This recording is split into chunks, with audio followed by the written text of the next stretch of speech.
Hay un versículo que les voy a rogar que tratemos de aprenderlo. Ese es el versículo transversal a toda la Escritura. Desde Génesis 1 hasta Apocalipsis 22. El eje central y la razón de ser de la Escritura, por favor, tratemos de aprenderlo. No es tan difícil. Está ahí en Romanos capítulo 6, versículo 23. Es fácil, es fácil. Dice, porque la paga del pecado es muerte, mas la dádiva de Dios es vida eterna en Cristo Jesús, Señor nuestro. Mira, si usted logra entender ese versículo, ojalá aprenderlo, y logra entender el concepto que hay ahí, listo, ya le doy permiso inclusive de dormirse el resto de la reunión. Como si necesitara permiso usted va a eso, pero le doy permiso, ¿sí? Dice, todo lo que dice este texto es toda la razón de ser. Todo lo que dice que el problema, ¿cuál es el problema? El problema es el pecado, y por el pecado entró la muerte. Ese es el problema, ya está planteado el problema. Y está planteada la solución. La solución es el regalo de Dios. Y está claro que el regalo de Dios es la vida eterna, que solamente es a través de Cristo Jesús, Señor nuestro. Ya, está demasiado claro. Mira todo lo que enseña. Entiende esto, dice que la paga del pecado es muerte. La paga del pecado es muerte. Cuando dice paga, dice que usted recibió la muerte. Cuando usted le pagan es ¿por qué? Porque hizo algo, ¿cierto? Por eso dice paga, porque hizo algo. Entonces la muerte, la condenación viene como paga, o sea, por lo que uno hizo, lo que uno hace. ¿Está entendiendo? Por eso varias veces le he dicho que la condenación, la salvación no es por obras, pero la condenación sí. ¿Está entendiendo? La salvación no es por obras, pero la condenación sí es por obras, porque es paga. Consecuencia de lo que usted hizo, le pagan. A veces le pagan y no hizo, pero bueno, lo normal es que usted hizo y le paguen. Entonces, usted recibiendo la muerte como paga por lo que hizo. En cambio, la vida eterna es paga, es una ¿qué? Dádiva, es un regalo. O sea, la vida eterna no tiene que ver con lo que usted hizo. Es un don, es un regalo de Dios. Y ese regalo de Dios tiene una sola presentación. Es un regalo, pero es un regalo que tiene una sola presentación. Y esa sola presentación es Cristo Jesús, Señor. Ya, usted entiende esto, ya. Uno se aprende el versículo y debe entregarle un diploma de teólogo ya. ¿No? Se aprendió. Romanos 6:23, porque la paga del pecado es muerte, mas la dádiva de Dios es vida eterna en Cristo Jesús, Señor nuestro. Ya. Diploma de teólogo, ya la sabe, todo lo que hay que saber lo sabe. Sabe que el pecado trae como consecuencia la muerte. El corazón de Dios quiso regalarnos la salvación y nos la regaló a través de Cristo Jesús. Toda la Escritura es explicando cómo el pecado trae muerte y cómo Dios quiere salvarnos y cómo nos salvó a través de Cristo. La Biblia es coger este versículo y explicarlo detalladamente. Esa es la Escritura. ¿Lo tienes? ¿Lo captaste? ¿Y eres capaz de decirlo ya? Vamos a ver, Romanos 6:23. Porque la paga del pecado es muerte, mas la dádiva de Dios es vida eterna en Cristo Jesús, Señor nuestro. Amén, gloria a Dios. Muy bien. No es por lo que tú hagas, sino por la misericordia del Señor. Ahora, todo esto tiene el sentido esencial de nuestra vivencia espiritual. Lo primero que dice es que la consecuencia del pecado es la muerte. Y es lo primero que el enemigo trató de dibujar. A veces creemos que el problema de la gente es que la gente no reconoce la salvación que Dios nos da a través de Cristo. Y los que queremos que otros sean salvos decimos, el problema es que ellos no reconocen que hay salvación en Cristo Jesús. Voy a decirte por qué la mayoría de gente no reconoce que la salvación es en Cristo Jesús. Porque no reconocen el primer renglón. Por eso no toman el remedio. No saben que están enfermos. Por eso no saltan al salvavidas del barco, porque no saben que se está hundiendo ese Titanic. Por eso no le creen a usted cuando usted le dice súbase a este bote. No, pero ¿qué? Si apenas estoy haciendo la fila para el almuerzo. No, pero súbase al bote. No quieren, hay otras cosas prioritarias. No están rechazando que Jesús sea el Salvador. Todo está empezando porque no están reconociendo que están en muerte, o que todos estamos condenados a muerte por el pecado. Es lo primero que Satanás atacó. Mira, recuerda que lo primero, y por eso dice que ahora, mira, la relación que hay en esa gráfica que dice, miremosla bien, esa gráfica que dice, en la que la persona está observando ahí el pecado con una trampa de ratones, ¿no? La persona viene ahí al pecado y obviamente lo que va a recibir es la trampa, la muerte. Y entonces el ataque del enemigo lo primero que trata de hacer es desvincular esa relación que hay entre pecado y muerte en la mente de la persona. ¿Qué es lo primero que Satanás dice a la mujer? Génesis 3:4. Entonces la serpiente dijo a la mujer: no moriréis. O sea, pecar no relaciona con la muerte. Quitó ese vínculo en la mente de la persona. No, y le hizo desaparecer el resto de la trampa. Muy inteligente. Camufló la trampa y dejó el cebo, dejó el señuelo. ¿Para qué? Para que la persona, ahora, como le disfrazó y le camufló la muerte, entonces la persona viene al pecado y va a morir, porque la paga del pecado es muerte. Y el enemigo camufló eso. Ese es el primer grave error. ¿Por qué entonces se atrevieron a comer del fruto? Del problema de la desobediencia. ¿Por qué desobedecimos? ¿Por qué pecamos? Porque el enemigo logró en nuestra mente desvincular la relación que había con la muerte. Si él no logra desvincular eso, ellos no lo hacen porque no querían morirse.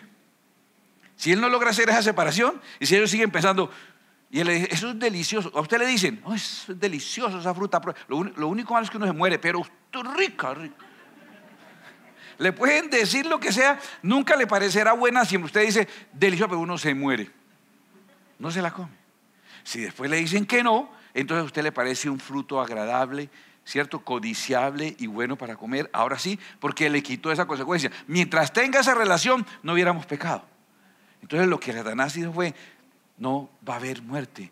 Separó la relación pecado-muerte, que está claro en Romanos 6:23, que dice que la paga del pecado es muerte. Está más que claro allí. Ahora, y entonces comimos la fruta. Y entonces ahora Adán, que recibió el mandamiento de él directamente, ahora llegó y la mujer le dio y comió. Ahora el pecado lo tenía en la boca, lo tiene dentro de él. Adán lo tiene dentro de él.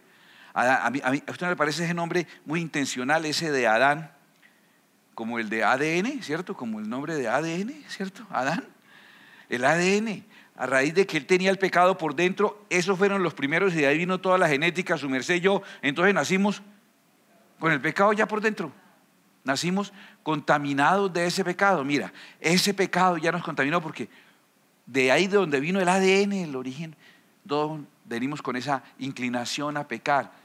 Ya la tenemos por dentro, ya la tenemos por dentro. Está en nuestra naturaleza. Ahora mira el gráfico para que entiendas esto. Ahora imagínate una humanidad o un humano que no encuentra la relación que hay entre el pecado y la muerte, pero sí encuentra la relación que hay entre el pecado y sus ganas de pecar, que le quedaron por dentro.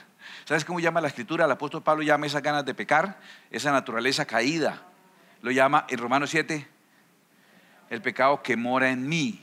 ¿Sí me entiende? Por lo que desobedecimos y entonces parece que no fue una manzana, parece que fue una mora, porque es el que pecado. El pecado que, ya cuando le pregunté, fue una mora, porque Pablo dice el pecado que mora en mí, entonces era una mora más bien. Pero está refiriéndose a lo que ya entró en nosotros, ya está en nosotros.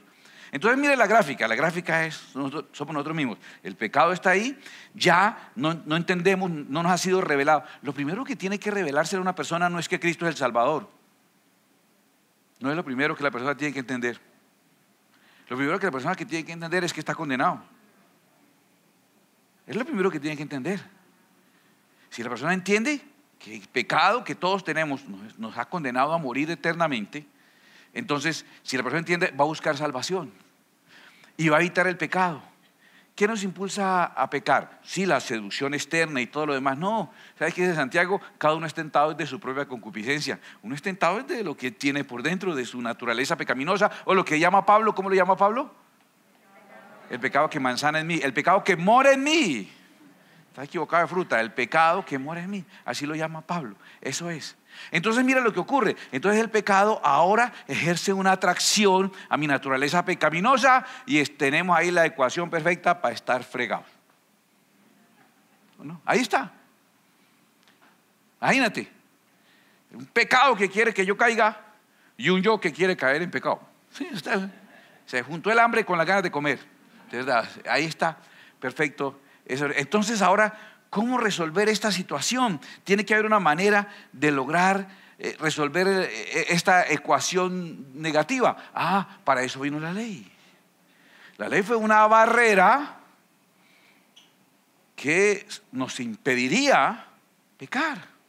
Lo primero que la ley haría sería declarar que es pecado, decirnos: no lo haga eso es pecado. Es lo primero que la ley dice, ¿no? Mire que cuando usted estudia la ley, y cuando me refiero a la ley y los mandamientos del Antiguo Testamento, de la Escritura, nos dice que esto es pecado, que esto es pecado, que esto es pecado. Lo primero que le dice a uno es que uno sepa que es pecado. Qué sorpresa para uno cuando empieza a conocer la palabra del Señor. Le digo, ay, yo hacía, ¿eso es pecado?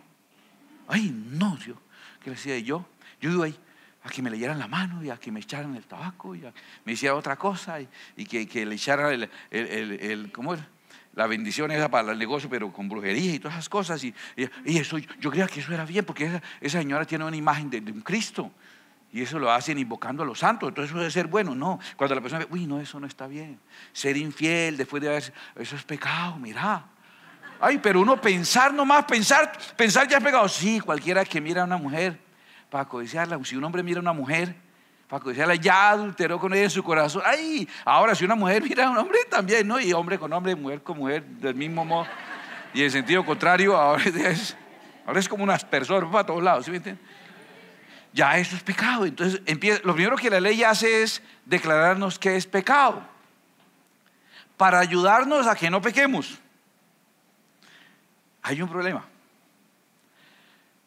que cuando supe que eso era pecado, ahora ya estoy pensando en eso que me dijeron que era pecado. Les voy a contar de esta manera. Imagínense, esto es un supuesto. Imagínense que me pongo a dieta, imagínense, o sea, en serio. Esto es imaginario, esto es fantasía pura. Y llego allá, donde la nutricionista, algún día les voy a contar, hay otros 3 compañeros y yo nos escribimos a una nutricionista, un plan para adelgazar. No, en serio, estuvimos ahí.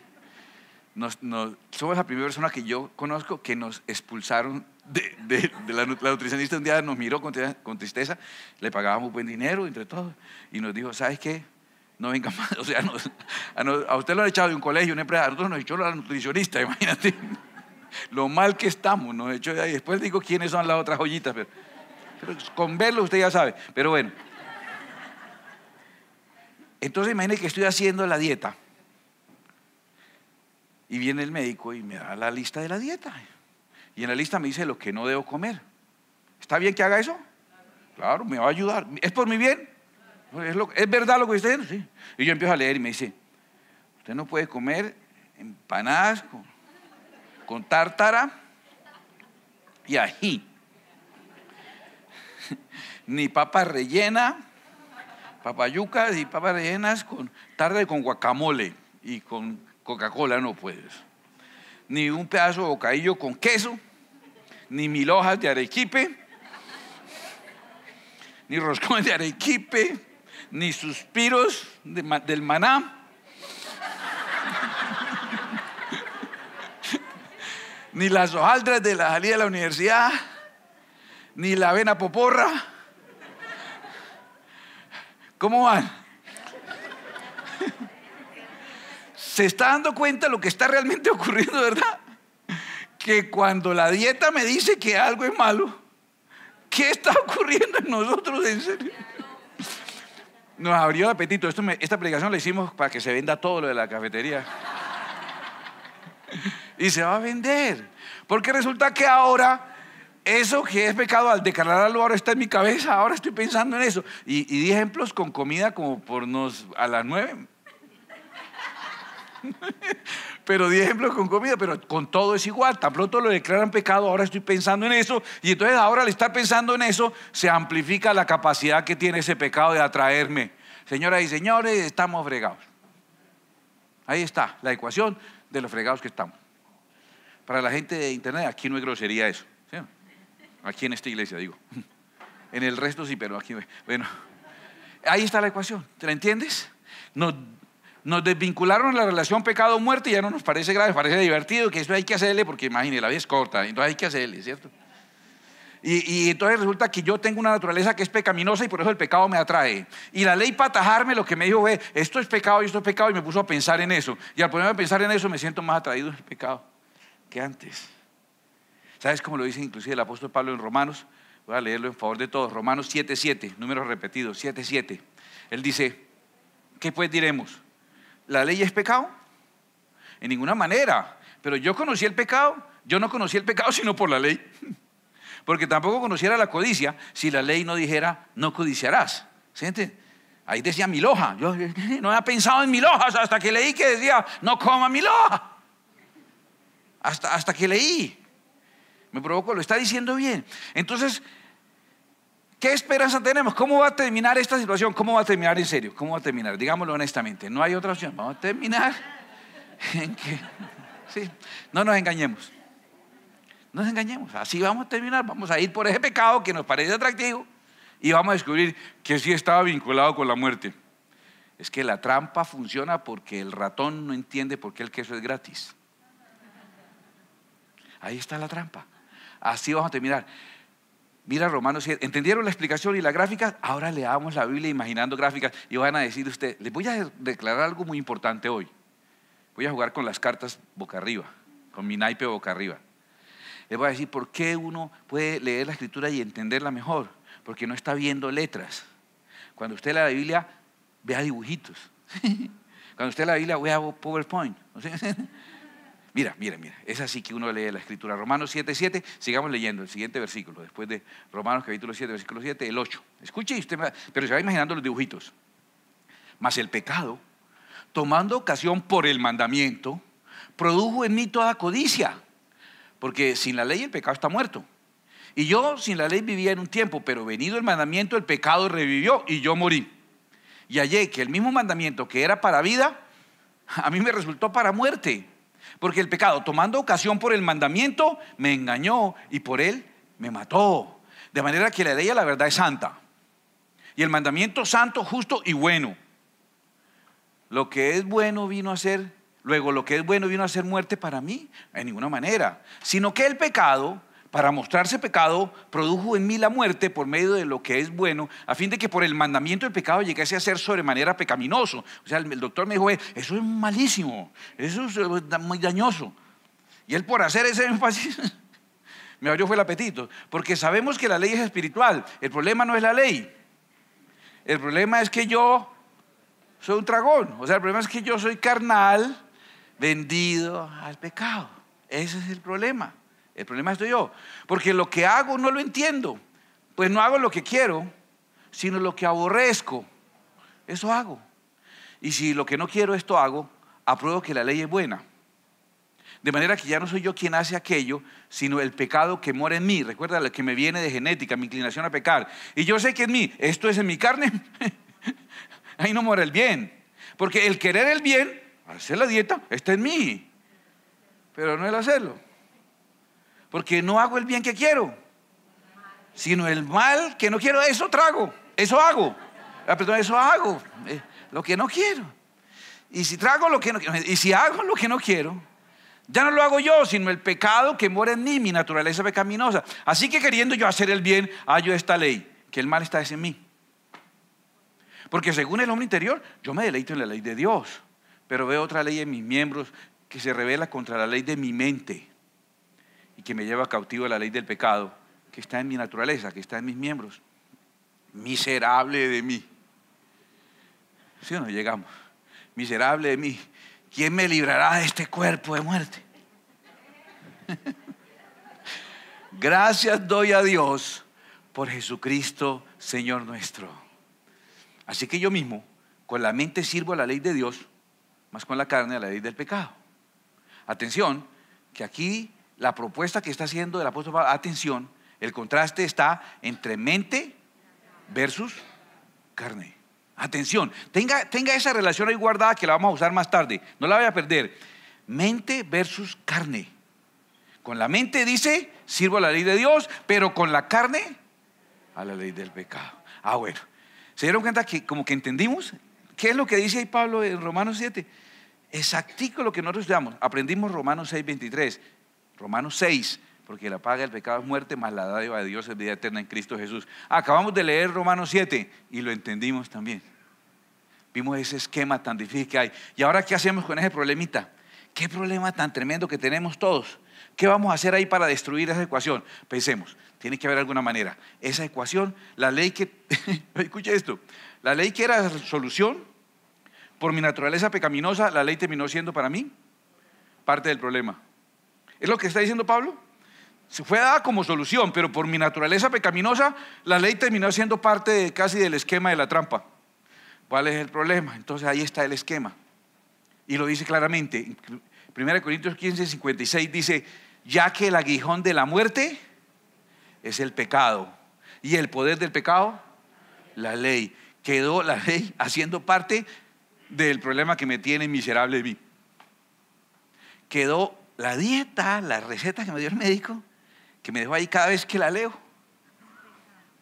Termina siendo la que me dan todos. Y me la dieron para favorecerme. ¿Está entendiendo eso? Quedó siendo. Entonces, los acabo de convencer de la primera parte de Romanos 6:23, que la paga del pecado es muerte, que tenemos un problema tan grave que el apóstol Pablo dice, miserable de mí. ¿Qué solución hay? Vamos a ver, tiene que haber alguna solución. Clamemos a Dios que haya una solución. El siguiente versículo, les acabo de leer el versículo 56, el siguiente versículo 57 dice, después de que dice que el aguijón de la muerte es el pecado, ¿cierto? Y el poder del pecado, la ley. Después de que nos describe esta gráfica que dice aquí, nos dice, más gracias sean dadas a Dios que nos da la victoria por medio de nuestro Señor Jesucristo. ¿Cómo es la solución? Miremos, ¿cómo es la solución? Pues vamos a ver. Tengo ese esquema que es el esquema del problema. Ese es el esquema grave y tristemente hasta la ley quedó metida como parte del problema. Tristemente hasta la ley. Vino Cristo. Y no vino Cristo como un ángel o como un Dios por allá del Olimpo. Vino como humano, ¿cierto? Como nosotros. A enfrentarse a lo que todos nos enfrentábamos porque nadie podía vencer el pecado. El pecado nos tenía todo, ya vimos, nos tenía todo fregado. Y viene Cristo Jesús en naturaleza. Dice la Biblia que fue probado en todo. Las mismas tentaciones que usted ha tenido, las tuvo Él. Ay, sí, el Señor Jesús. También, sí, quiere, sí, igual. ¿Cuál es la diferencia? No cometió pecado. Pasó algo, Jesús vino a Él, pero había algo en Él. Estaba el Espíritu Santo. Y el Espíritu Santo hacía que la naturaleza pecaminosa, la fresa, el pecado que mora, ¿no? La mora que está en mí, la mora que está en mí, el pecado que está en mí, estaba bajo el dominio del Espíritu Santo que habitaba en Cristo Jesús. Estaba bajo el dominio. Y entonces cuando Jesús viene y se expone a este mismo esquema, Él guardó la ley o se saltó la ley. No, Él guardó la ley. Y cuando se exponía a este ataque, el pecado venía a tratar de atacar su naturaleza pecaminosa. Dice Jesús cuando hablando de Satanás, dijo, ahora viene el príncipe de este siglo, le dijo a sus discípulos. Y le dijo, pero él nada tiene en mí. Es que el enemigo viene por lo que ha puesto en uno primero. Pues primero una idea, un deseo, un pensamiento, después viene por eso. ¿Y en Cristo qué tenía? Nada, no tenía nada. Entonces viene, ¿y será que el pecado no lo afectaba? ¿No trataba de hacerlo caer? Claro que sí, pero ¿qué encontraba? Encontraba que no estaba él dominado por su naturaleza pecaminosa, sino por el Espíritu Santo que habitaba en él. Ese le daba a Jesús la victoria total, la llenura del Espíritu Santo.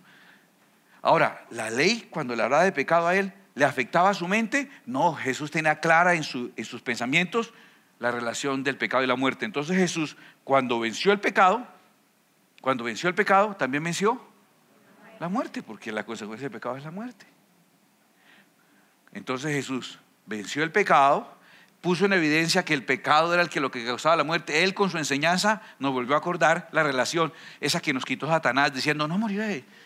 Jesús dijo, no, mira, esto es así, el pecado te lleva a la muerte. La ley trata de detenernos, pero nos hace pensar, pero los pensamientos de Cristo estaban influenciados por el Espíritu Santo. Ahí está el esquema que nos da la solución. Cristo vino en forma de nosotros.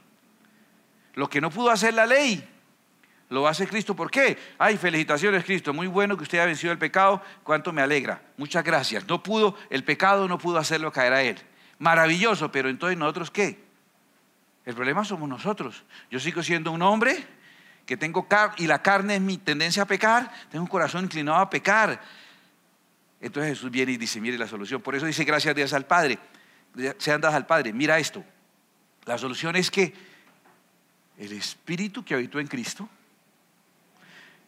que venció en la carne, en cuerpo como el de nosotros, venció el pecado. Lo que la ley no pudo hacer, y la ley no lo pudo hacer porque la ley era mala. ¿Por qué la ley no funcionó? Por nuestra naturaleza pecaminosa, por el pecado que había en nosotros. pero con Él vino el Espíritu Santo. Entonces la solución es que, aunque yo sigo siendo carne y tengo esa inclinación, que el Espíritu que habitó en Cristo ahora habite en mí, someta esa tendencia de naturaleza. Y entonces, ¿qué ocurre? Cuando yo esté enfrentado de nuevo al pecado, el pecado también va a atacarme y va a atraerme y va a tratar de provocar mi naturaleza pecaminosa. Solo que yo no estoy dominado por mi naturaleza pecaminosa, ni tampoco estoy detenido por la ley. Ya uno no peca es porque la ley prohíbe. No. Puede ser que lo legalicen y digan, no, está bien hacer eso. Es más, está de moda. Dentro de poco va a ser obligatorio, alístese. Y usted dice, no, espere, eso puede ser todo lo permitido que quiera. Pero a mí ni siquiera es la ley lo que me detiene. Es desde adentro, ya no ni siquiera tengo que estar enjaulado. ¿Por qué? Porque Jeremías Jeremías dice que el Espíritu me ha cambiado por dentro. Mire lo que decía Jeremías 31, 33 en la segunda parte, profetizó esto: daré mi ley en su mente y la escribiré en su corazón, y yo seré a ellos por Dios y ellos me serán por pueblo. ¿Dónde va a estar la ley ahora? ¿Por qué va a estar en mi corazón? Porque la ley está puesta en el Espíritu de la ley. El Espíritu dio esa ley para los hombres. Los hombres la pudimos cumplir no por nuestra naturaleza pecaminosa, pero ese Espíritu que dio la ley ahora va a estar dentro de nosotros. Y al estar el Espíritu que dio la ley dentro de nosotros, ¿dónde va a estar la ley? Pues dentro de nosotros. Romanos 6, que lo habíamos leído. Porque el pecado no se enseñará de vosotros, ya no, porque no estás bajo la ley, sino bajo la gracia. ¿Entiende ahora sí la obra de Cristo? ¿Entiende lo que Cristo hizo por todos nosotros? Y la oportunidad que tenemos de ser victoriosos. Sigamos leyendo. Si ya empezamos a entender eso, habíamos leído Romanos 7, ahora leamos Romanos 8. Perdón que los ponga a leer bastante, yo sé que eso les es pesado, pero por favor acostúmbrense a leer la Biblia. Romanos 6, 7 y 8, tarea esta semana, 6, 7, 8, vas a entender. Lo bueno es que imaginándote los dibujitos, lo vas a entender divinamente, pero déjame leerte esto y pon toda tu atención imaginándote los dibujitos, ¿vale? Ahora pues, ninguna condenación hay para los que están en Cristo Jesús, los que no andan conforme a la carne, sino conforme al Espíritu. Porque la ley del Espíritu de vida en Cristo Jesús me ha librado de la ley del pecado y de la muerte, que hacía parte era ley, pecado y muerte, ¿te acuerdas? Y me ha librado de eso.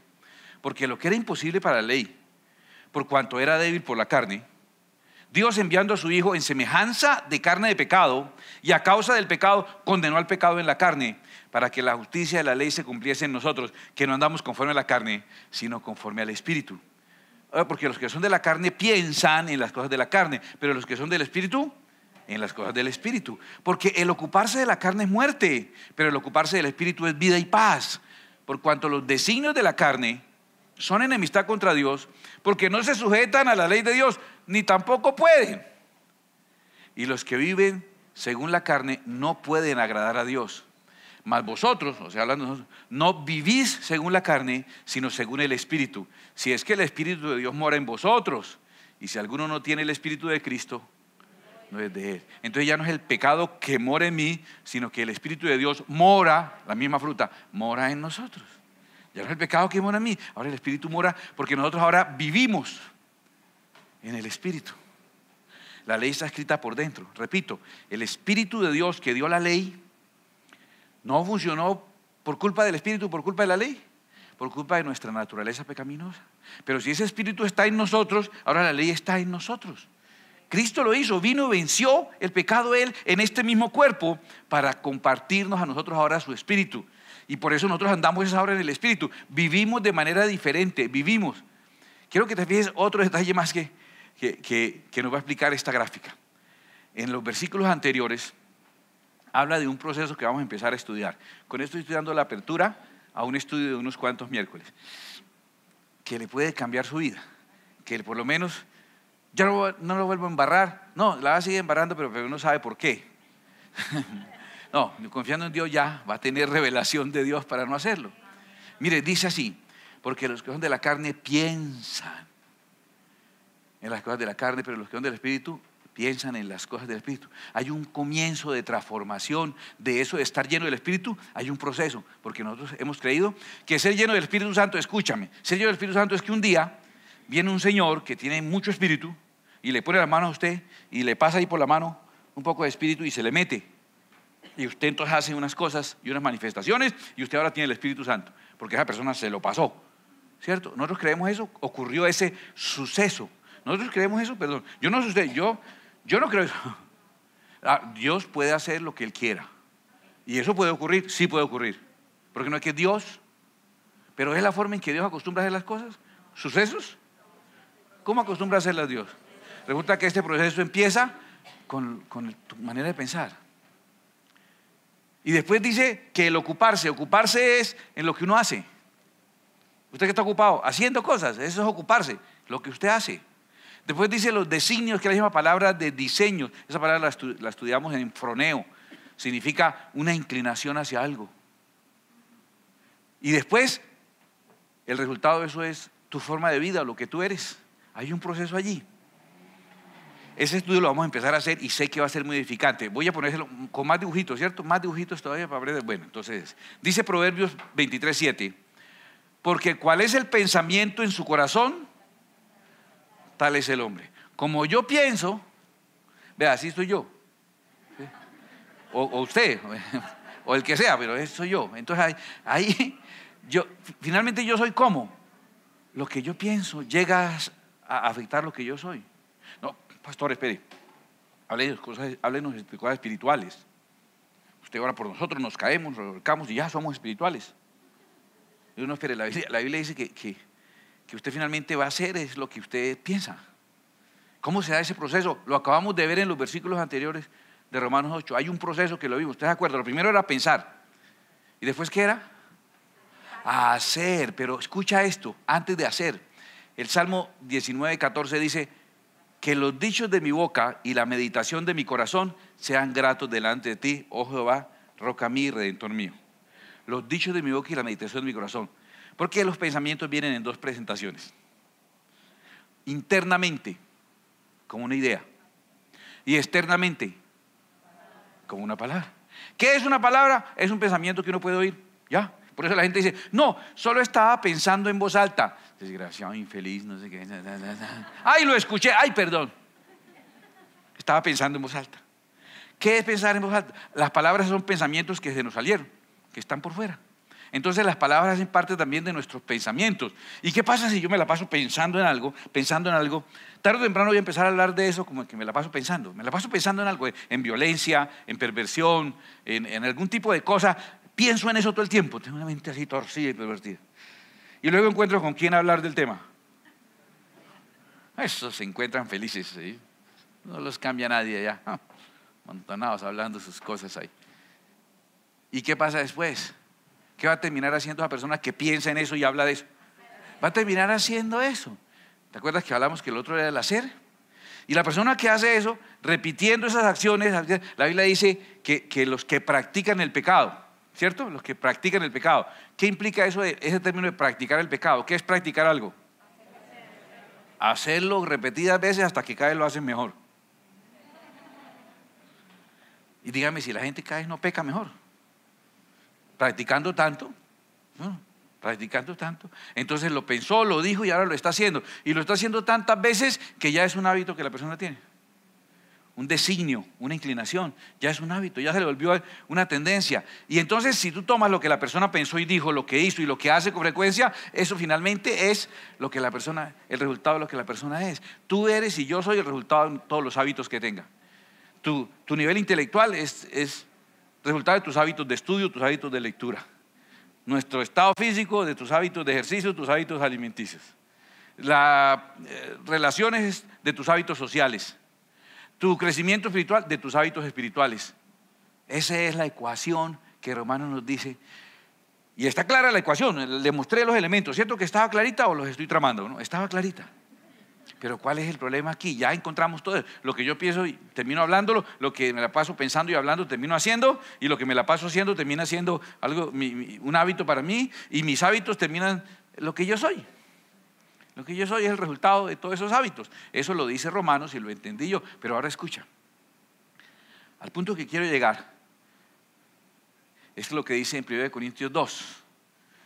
Porque el tema, cuando estamos hablando de que tenemos la victoria, es por medio del Espíritu y somos ocupados en el Espíritu y andamos en el Espíritu. Y le hemos puesto una mística extraña a ese concepto del Espíritu. Pero 1 Corintios capítulo 2 versículo 14 dice, escuche, pero el hombre natural no percibe las cosas que son del Espíritu de Dios. El hombre natural no percibe lo espiritual, porque para él más bien son locura y no las puede entender, porque se han de discernir espiritualmente. El hombre natural, la persona natural versus la persona espiritual. En cambio el espiritual juzga todas las cosas, pero él no es juzgado de nadie, porque ¿quién conoció la mente del Señor? ¿Quién le instruirá? Mas nosotros tenemos la mente. ¿De qué está hablando? ¿De qué estaba hablando? ¿De intelecto? ¿De racionamiento? ¿De filosofía? ¿De qué está hablando? De la diferencia que hay entre el carnal y el espiritual. ¿Y qué es ser espiritual? ¡Wow! Usted lo dijo, yo no. Miren lo que está diciendo. No, ser espiritual es uno jalarle un poquito al esoterismo evangélico, a la metafísica cristiana, de que vi cosas, de que me pareció, de que sentí, de que pasó. No, ahí está diciendo, hay unos naturales que no entienden las cosas y unos espirituales que lo entienden todo, pero es porque los espirituales tienen la mente de Cristo. Romanos 8:5 dice, porque son los que son de la carne, piensan las cosas de la carne, pero los que son del Espíritu en las cosas del Espíritu. Iniciamos hoy un estudio muy bonito de la verdadera espiritualidad. La espiritualidad que la Biblia enseña, escúchame, no vino en un retiro que hubo unos momentos de histeria colectiva, y si los hay, maravilloso, y góceselos, y Dios hace lo que quiere porque es Dios. Usted ya sabe este versículo, Dios hace lo que quiere porque es Dios. Si Dios tuviera que hacer lo que otros quieren, no sería Dios, sería Richard, ¿cierto? Pero Dios hace lo que quiere. Pero vamos a entender una perspectiva que nos va a aliviar a todos y nos va a enriquecer, porque el propósito es que seamos no personas naturales, sino personas espirituales. ¿Y cómo se llega a ser una persona espiritual? Teniendo la mente de Cristo. Porque los que son de la carne piensan, y los que somos del Espíritu pensamos en las cosas del Espíritu. Entonces vamos a estar hablando de una espiritualidad que viene en la mente, una espiritualidad de mente, no de mente. ¿La está entendiendo? Vamos a ver si el concepto pentecostal que nosotros tenemos toda la vida, en la práctica es la espiritualidad que la Biblia enseña, porque la Biblia me está enseñando una espiritualidad que empieza en mi mente. Y por eso, hermanos, me dice, así que hermanos, os ruego por la misericordia de Dios, que presentéis vuestros cuerpos en sacrificio vivo, santo, agradable a Dios, que es vuestro culto emocional, dijo. Dijo racional. No os conforméis a este siglo, sino transformados por medio de la renovación de vuestro entendimiento. ¡Ay, caramba! Entonces el llamado que nos está haciendo es a tener un pentecostalismo, una espiritualidad de mente, no de mente, como las que puedes tú ver en cualquiera de esas situaciones de acciones que cualquiera las califica como acciones de mentes, no de mente. Iniciamos este estudio, usted verá si quiere seguir viniendo. Yo lo invito de verdad, porque al término de esto, ¿cuál es la idea? Que seamos enriquecidos de tal manera que seamos personas realmente espirituales. ¿Por qué ser espirituales? Porque ser espirituales es recibir en nosotros el espíritu que estuvo en Cristo Jesús. ¿Y por qué hay que recibir ese espíritu? Porque fue el espíritu que venció al pecado y venció a la muerte. No fue porque Yeshua HaMashiach guardó la Torá. Sí, Yeshua HaMashiach guardó la Torá, estoy totalmente de acuerdo, pero eso no fue lo que le dio a él la victoria. Es el Espíritu Santo en él, y venció. Y ahora, ¿qué opción tengo yo? Envió su Espíritu Santo para que el que estaba con nosotros ahora esté en nosotros. Y entonces ya yo puedo vencer, porque el pecado viene a tratar. Me llama la atención de todas maneras. ¿Cierto? Uno la ve pasar ahí. Una milhoja.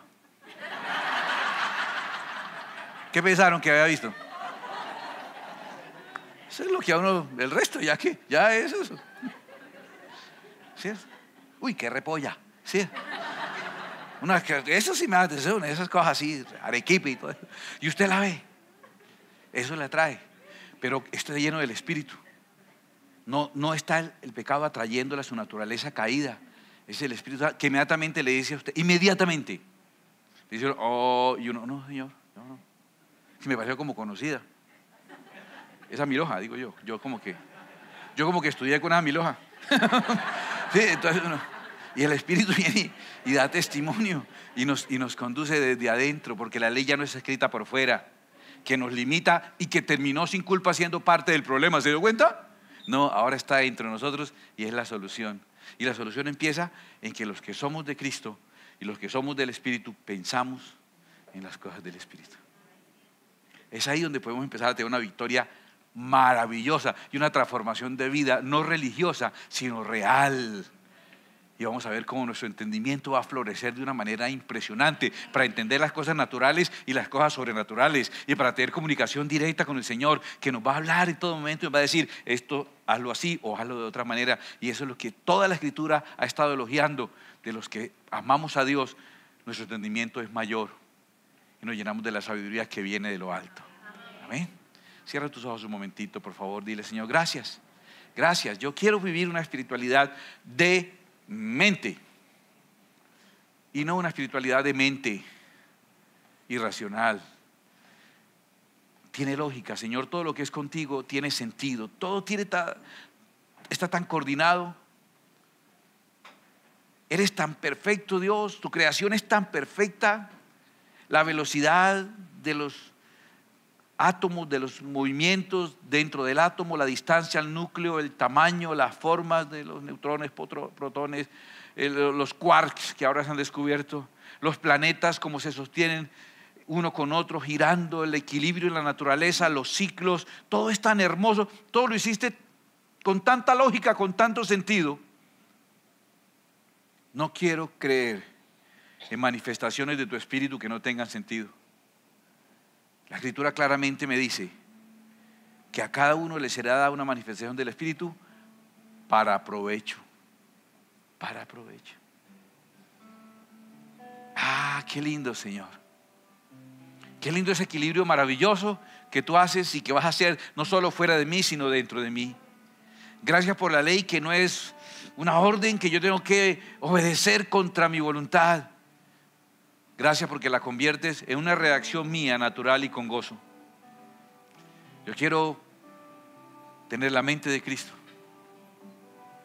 para hablar las palabras de Cristo, para hacer lo que Cristo haría, para tener los hábitos que representan el carácter de Cristo, el fruto del Espíritu Santo. Esos son los hábitos. Tener paciencia como un hábito, tener benignidad, mansedumbre es como un hábito para mí. Y ese seré yo. O mejor, Cristo será en mí. Y podré decir, ya no vivo yo, es Cristo el que vive en mí. Nos ha llamado el Señor a una enseñanza nueva y maravillosa. Yo quiero pedirte que estés de pie un momento. Y ahora le demos gracias a Dios por este concepto que empezamos a entender. Y quiero que entiendas que lo que hemos recibido hoy, ahora, perdóname, ¿fue o no fue una explicación de la palabra? Las palabras que yo os he hablado, dijo Jesús, son espíritu y son vida. ¿Usted recibió esa palabra? ¿La recibió? Y si recibió esa palabra, ¿qué recibió? El espíritu. ¿Y ese espíritu qué va a terminar siendo? Su vida. Porque las palabras que Cristo habla son espíritu y terminan siendo mi estilo de vida. ¿Sabes qué acabas de recibir? Acabas de recibir una porción preciosa y generosa del Espíritu Santo de Dios. Entonces ahora, con ese espíritu que habita en nosotros, adoremos a ese que venció, a ese que venció, a ese que vino y resolvió el problema. ¿Te acuerdas que no había solución? En serio, lo miramos y dijimos, de verdad, no hay solución. Sí. ¿Quién me librará de este cuerpo de muerte? Mas gracias sean dadas a Dios por Jesucristo. Él es el único. Venció para Él, para tener un trofeo y decirle gané al pecado. Venció para poder compartir con nosotros por su Espíritu su victoria sobre el pecado. Y cuando le adoramos espiritualmente, el Espíritu está tomando nuestra vida y llenándonos más y más de su presencia. Cuando entiendes lo que estás diciendo, cuando te gozas, si además de eso sientes un escalofrío y un temblor y te caes, remolineas, bravo por eso, te felicito. Pero lo hermoso es ese culto racional, ese entendimiento. Enaltece a Cristo, hazlo tú. Tú eres un ser humano que dices: voy a tomarme un tiempo para enaltecer a mi Señor Jesucristo, para engrandecer su nombre, para adorarlo, porque es mi razón de ser, adorar a mi Rey y mi Señor. Y hazlo entendiendo el privilegio que tenemos. Engrandece al Señor, bendice su nombre. El propósito de Dios con este canal no es reemplazar tu iglesia, ni tu tiempo personal de estudio y de búsqueda de la presencia de Dios. Es apoyarte en tu crecimiento espiritual y el conocimiento de las Escrituras.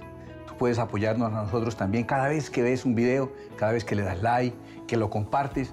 Cuando te suscribas a nuestro canal, invitas a otros a suscribirse también. Es la manera en que tú nos apoyas para que nosotros también podamos seguirte apoyando. Que Dios te bendiga.